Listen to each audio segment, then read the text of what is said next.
Olá, meus irmãos, eu saúdo a todos na graça e na paz do nosso Senhor Jesus. Quero dar continuidade hoje ao estudo dos profetas menores, estudando hoje o livro de Joel. Quero parabenizar os irmãos que têm seguido as orientações de estudar em casa, ler os livros, para que assim possa interagir no nosso grupo nos dias de sábado.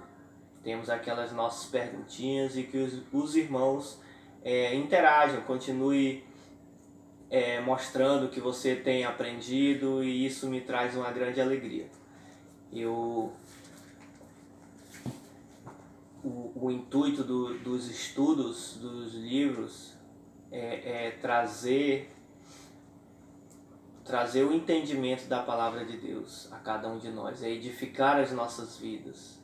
O intuito dos estudos, que os irmãos venham ter em mente do que se trata cada livro. Como nós já mencionei, na maioria dos vídeos é apenas um panorama, né? Um resumo de todos os livros, livro por livro. Nós viemos ter uma base do tema de cada livro. Hoje estudaremos o livro de Joel. O nome Joel, ele significa literalmente Jeová é Deus. Esse é o significado do nome Joel. O profeta Joel, ele não tem uma data específica, né? Muitos historiadores chutam para mais ou para menos, mas ele não tem uma data específica. A maioria vão que ele data de 835 a 796 a.C., né? Isso é mais uma data que é mencionada, mas ele não deixa nenhuma data clara para os seus acontecimentos.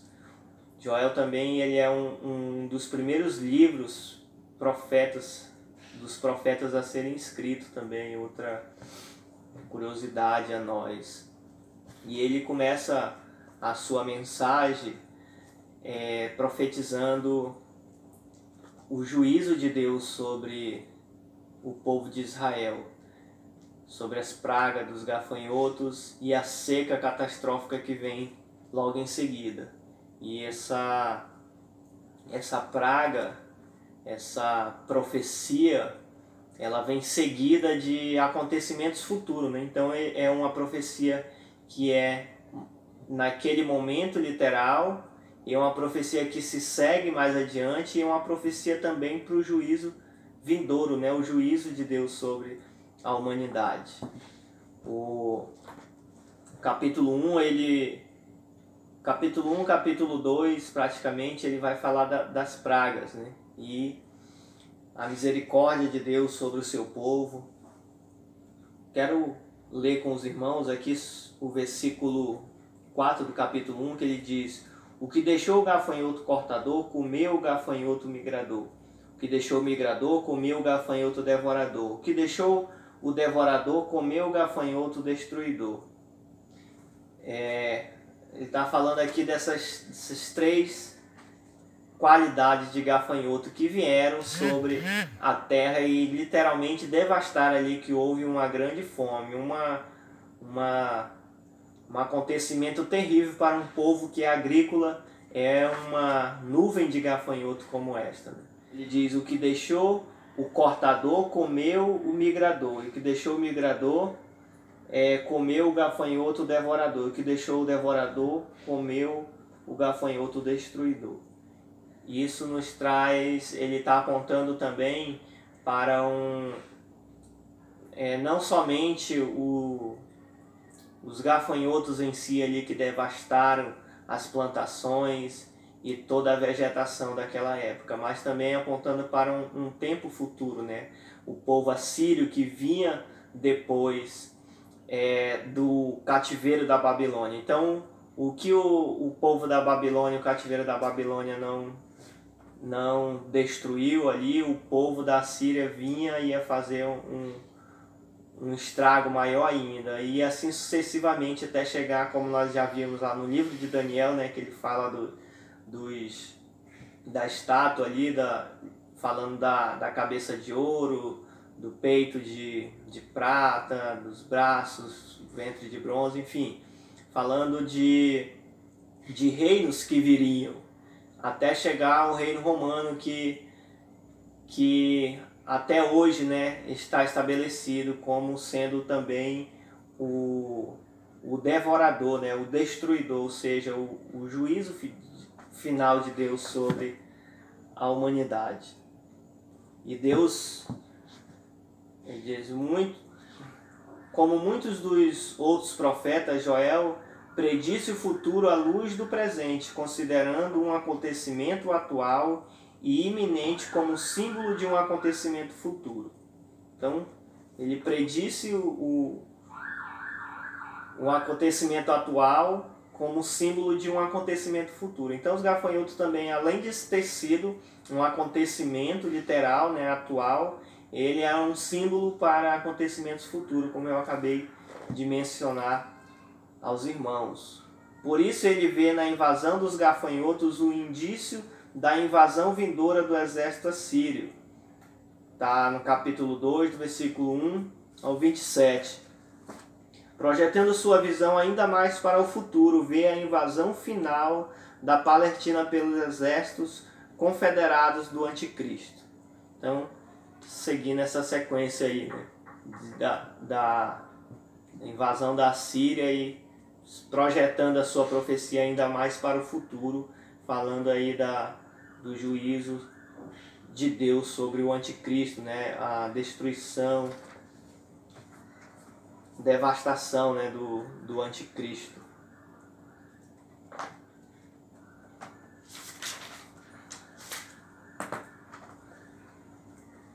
Uma das coisas que nós podemos ver aqui no livro de Joel é a graça e a misericórdia de Deus sobre o seu povo. Joel ele predisse esse acontecimento para que o povo viesse se arrepender, para que o povo sempre... Deus ele envia um profeta, ele envia um servo seu para trazer o povo ao arrependimento. Então a vontade de Deus é que nós venhamos chegar ao arrependimento pleno dos nossos erros, dos nossos pecados, e ele envia os seus profetas, os seus ministros para falar ao povo.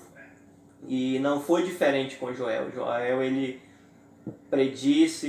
pregou arrependimento, e no versículo 12 do capítulo 2 ele diz assim: ainda assim agora mesmo diz o Senhor, convertei-vos a mim todo o vosso coração, isso com jejum, com choro e com pranto, rasgai o vosso coração e não as vossas vestes, e convertei-vos ao Senhor vosso Deus, porque Ele é misericordioso e compassivo, tardio em irar-se e grande em benignidade, e se arrepende do mal.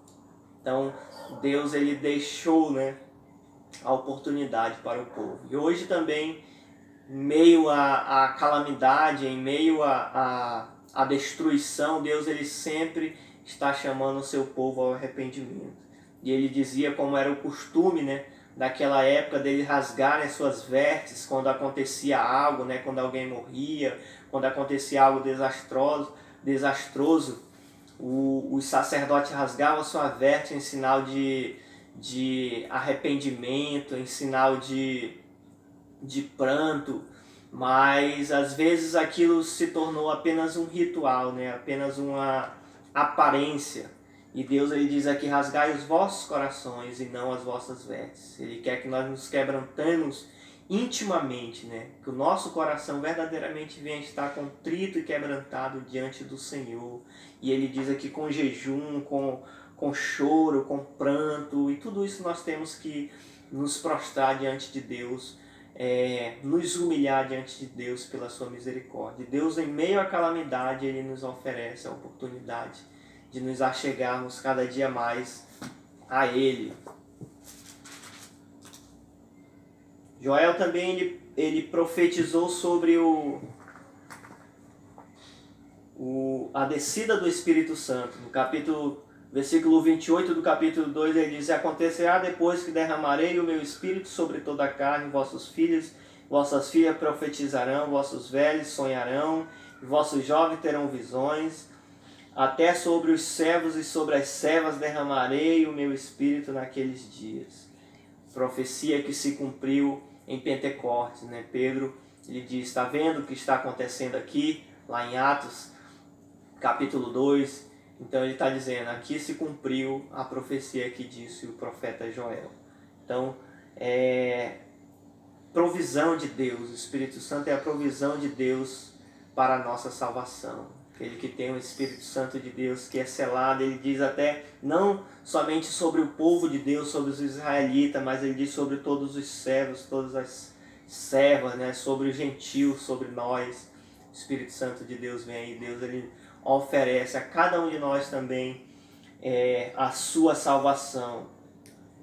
E nós temos que nos humilhar e clamar a Deus. No versículo 32 do capítulo 2 ele diz, e acontecerá que todo aquele que invocar o nome do Senhor será salvo. Então, nós temos que invocar o nome do Senhor. Nós precisamos invocar. E essa é uma promessa de Deus, que em meio à calamidade, em meio à destruição, nós vamos invocar o nome do Senhor. Às vezes Deus ele permite que a calamidade venha, que as coisas aconteçam, que é para que nós venhamos invocar o seu nome e assim sermos salvos. Essa é a provisão de Deus para nossas vidas.